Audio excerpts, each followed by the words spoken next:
What is going on, everybody? We got to the final FFL episode of the year, and it's Super Bowl time. Oh, man, it's been fun doing all these, but I'm glad that I finally get to take a break. Obviously, still going to be having the weekly NFL predictions until the Super Bowl is over. I actually don't really know what I'm going to do there, but yeah, I'm guessing that's going to mean a lot more longer, different content. So subscribe. I've been growing a lot recently. One of my videos is absolutely popping off, and I've gained a lot of stuff from that. So if you want to go check it out, it'll probably be at the end screen here. So first watch this, and then, yeah, get over there and see what's going on. But yeah, let's just get right into the Super Bowl 1 of the FFL. Now getting into this Super Bowl matchup, starting out on the Weasels side, the number 1 Wisconsin Weasels started out the season 6-0 before dropping 2 straight, one to the Charlotte Cobras, who are also playing in the Super Bowl, and the Royalville Rhinos, who came oh so close to getting past the first round, but they got upset by the 6th seed Elves. If you want to go check out that episode, might even be in the end screen as well. So yeah. But yeah, coming into this game, 13-2, by far the best team in the league, and high expectations. Number 1 seed, they are the best pretty much. But now the Cobras, they have always been the second best. They're coming in at 11-4, 2 less losses, but as said before, they did beat the Weasels in week 7, and have had faulty games at some points. But have been the second most dominant team in the league. And of course, coming in number 2, you feel pretty decent, but against the number 1, it's going to be tough.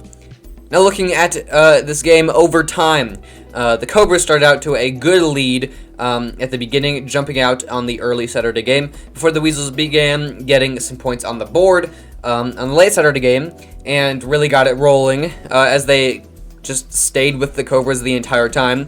Before, at, of course, 12 o'clock Sunday, they got at it and have just dominated it for quite a while.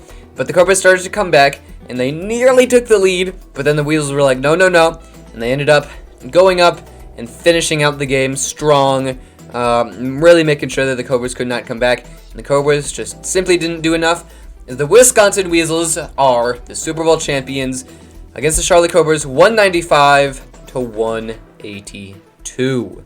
Now, with this being an interesting fantasy football league, we have week 18 games, and that is why, we can have longer playoffs and all that.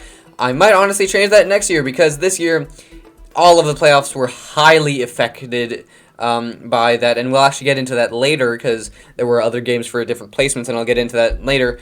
But, I mean, this game was already affected, as C.J. Stroud got to stay in for the Cobras, but Patrick Mahomes had to be benched on the Weasels, and they had to put in Justin Fields. It didn't end up mattering, but that could have ended up being the difference in this game. Looking at other statistics, running backs very well evenly matched. James Cook did only have 8, while Travis Etienne and Rachaad White both had 13 for both teams. But at wide receiver, you can really tell why the Weasels destroyed the Cobras, at least in the early bit of the 12 o'clock window, was CeeDee Lamb and Nico Collins, both at 34 and 35 points. I mean, Jesus, to have even one wide receiver do that is already crazy enough, but to have 2 is like, oh my god. And I mean, the Cobras, they certainly had their own. Justin Jefferson with 36 points, not too freaking shabby as well. Just a really crazy all-around receiving game, but fortunately for the Cobras, they just didn't have enough of those big-time players. At tight end, it was very evenly matched. Sam Laporta 13, Dalton Kincaid 15. RYT, bit of a bigger impact. Dallas Goedert with only 1 point. And Stephon Diggs with 15, not too bad for the Cobras. At kicker, also pretty evenly matched. Brandon Aubrey with 10, Harrison Butt Kicker with 7, so not terrible for them. But on defense, this is really where you can see that the Weasels pulled ahead, with Derek Brown and Aiden Hutchinson with 9 and 10. Meanwhile, Chris Jones and Carl Granderson only had 3 and 4. Not a great game for the Cobras on the D-line. Now at linebacker, however, they did have TJ Watt with 12, CJ Mosley with 5, not great, but I mean, still better than Levante David and Foyesade Alukan with 6 and 5. And for DBs, fairly not at all evenly matched. I'm just being honest. I will say that the Cobras did have the highest scoring player with Xavier McKinney at 11, but Kenny Moore and Javon Holland had 2 combined, so yeah. Meanwhile, on the other side, the Weasels had Rayshawn Jenkins at 8, Antoine Winfield at 9, and Reed Blankenship at 8, finishing off a strong performance in the Super Bowl. And Wisconsin Weasels are your first Super Bowl FFL champions. Now, before I get into the other games to determine placement, I do want to discuss the awards for this year. Now, starting out the awards, we have the best players at each position. First of all, we got Josh Allen of the San Diego Sharks. Oh, man, great year by him. Best running back also by the San Diego Sharks, Christian McCaffrey, had an incredible year. Best wide receiver for the Stunner Boys, actually, bright spot on their roster, Tyreek Hill, had an awesome year. Obviously, in the NFL, nearly got to 2,000 yards, so yeah, you can tell he did well in fantasy. Best tight end, we got the Charlotte Cobras, T.J. Hawkinson. Great year by him. He did have a lot of competition with, Sam Laporta, Travis Kelce, all the bunch, but T.J. Hawkinson ended up pulling it out in that category. Best kicker, Brandon Aubrey, free agency pickup by the Wisconsin Weasels, ended up helping them a lot down the road. Best D lineman, we got another San Diego Shark, Max Crosby. I mean, they just destroyed the draft, as to have 3 top players at 3 super important positions is crazy. But however, the Weasels will be finishing out strong with linebacker and DB, as Foyesade Alukan and Antoine Winfield both got best linebacker and best DB respectively. But now for the overall defensive player of the year, we have Foyesade Alukan, 151 points, 10 points per game from the Wisconsin Weasels. What a draft pick, as he has made quite the impact. Defensive player of the year, man, great job, Foyesade.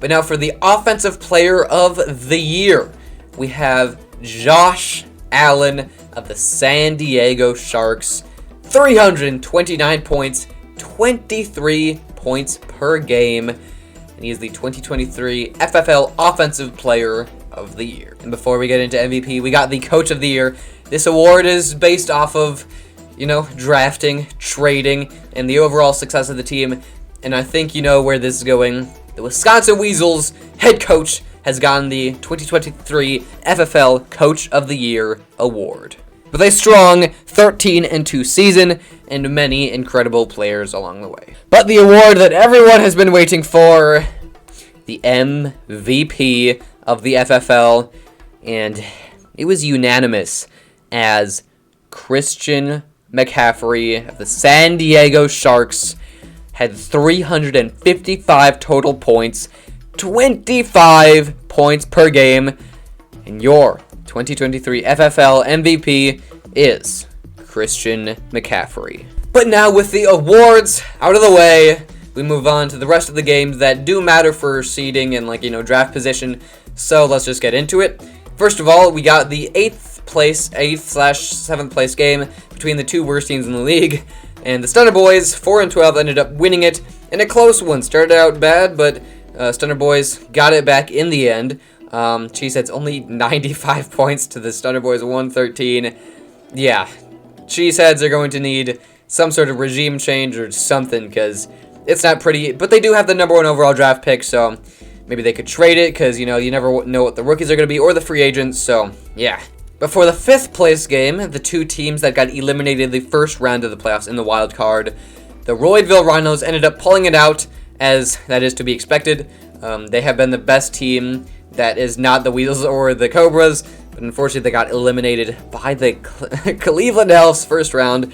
But they ended up winning against the San Diego Sharks, 119-102. Sharks, of course, pulling in a lot of awards, but clearly didn't amount to much in the playoffs. But now for the 3rd place game, I mean, oh my god. The Cleveland Elves capping off a magical season. 177 to the Salt Lake Skiers 152. And the Skiers were right up there with the Rhinos for third place all throughout the season. The Cleveland Elves, who actually ended up starting out, oh my god, they started out 0-3, and oh man, and just finishing off the season the way that they did is impressive. And if this was the second year, this probably would have been their coach of the year, but yeah, it's tough because, you know, the awards were just based off the regular season, so tough for them. But man, great job by the Elves getting it in there, and they are the third place in the FFL, and that is perfect for what you want with, you know, a bad record. It's awesome. So yeah, Skiers got upsetted along with the Rhinos. I guess the Elves can just beat 8 and 7 teams. So yeah, this is the final placement for everyone, I guess. And yeah, I hope you guys enjoyed this season. It was a fun one. Of course, I didn't upload every single week. It got tough, but yeah, I'll be restarting this, you know, when free agency hits and the draft hits in the summer, late summer, early fall. So yeah, I hope you guys enjoyed the season and this video, and I will see you next year, next video, next day, whenever you want to see me again. See ya.